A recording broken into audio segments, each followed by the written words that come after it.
एक बड़ा मुद्दा फिलहाल राजस्थान में चल रहा है। मुझे लगता है कि आप सब लोग मेरी राय जानना चाहते हैं कि सर क्या है। सबसे बड़ा सवाल उठ रहा है कि ग्रेड सेकंड में 4037 पद बढ़ाए गए। 4037 पद मतलब विज्ञप्ति एग्जाम होने से जस्ट 10 दिन पहले आप पद बढ़ाते हो।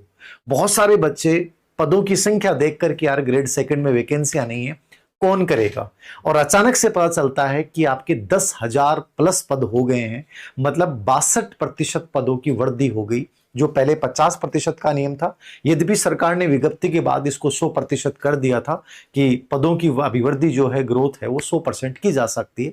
लेकिन शुरुआती दौर अलग था, ये बाद में अलग था। अब आपके दिमाग में है कि सर आपकी क्या राय है, हमारी पढ़ाई डिस्टर्ब हो गई। कुछ बच्चे तो ये कह रहे हैं कि सर 3-4 दिन से पढ़ाई नहीं कर रहे हैं, ऐसा लग रहा है कि एग्जाम होगा कि नहीं होगा। यूट्यूब पे पता नहीं कितने लोगों ने कुछ बोल दिया। देखो, यूट्यूबर्स से मैं हो या कोई और, सब जो भी ऐसे बिंदु होते हैं उनके ऊपर अपनी राय दे देते हैं और आप लोग उन सबको सुन सुन के कंफ्यूज हो जाते हो।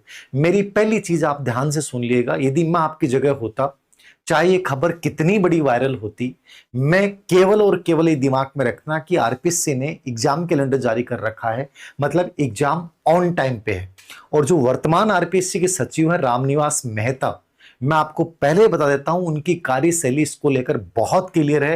वो कोई भी हाल में एग्जाम को या इन चीजों को लेकर पोस्टपोन नहीं करना चाहते। हाँ, केवल एक शर्त पे कि बहुत सारे जो नए बच्चे हैं जिन्होंने इसकी तैयारी नहीं किया, फॉर्म नहीं भरा, कम से कम उनको मौका मिलना चाहिए। तो सरकार के पास यदि आपकी बहुत अच्छी पैरवी हो जाती है, क्योंकि अभी कुछ ही समय बाद में चुनाव होने वाले हैं, तो मैं भी सरकार कुछ सोच सकती है या कोई कोर्ट के जरिए, लेकिन कोर्ट भी अमूमन सरकार के पक्ष में ही ऐसे डिसीजन देता है। मुझे नहीं लगता कि कोर्ट के माध्यम से कुछ विशेष आपको कुछ सुविधा या फायदा मिलेगा।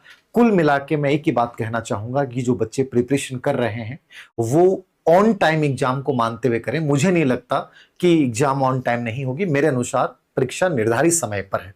अब आप कह दोगे सर आप हमें सपोर्ट करो, ये करो, वो करो।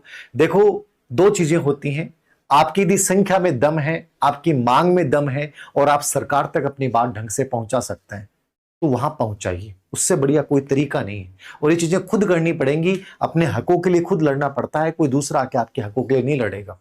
समझ रहे हो? बहुत सारे टीचर्स तो बोलेंगे नहीं, मैं फिर बोल रहा हूं, मेरे यदि ट्वीट करने से या मेरे कुछ कह देने से यदि कुछ होता है तो मैं तो कर दूंगा। लेकिन मैं ये कहूंगा कि जो बच्चा फिलहाल फॉर्म भर चुका है और तैयारी कर रहा है, वो ये मान के चलिए कि एग्जाम ऑन टाइम होगी, कोई एग्जाम में बदलाव नहीं होगा। केवल एक ही उम्मीद है, सरकार के लेवल पे यदि अच्छी पैरवी आपकी होती है, सरकार के लेवल पे विधायक मंत्रियों के जरिए आप पहुंचते हैं, तो मे भी इसमें कुछ चांस हो सकते हैं। बाकी मैं यदि आपकी जगह होता तो ये मान के चलता कि एग्जाम ऑन टाइम है और मुझे हर दिन को बहुत बेहतरीन देना है। तो ये मेरी राय है, बाकी आप अपने हिसाब से इसको जज कर सकते हैं, अच्छा बुरा बोल सकते हैं।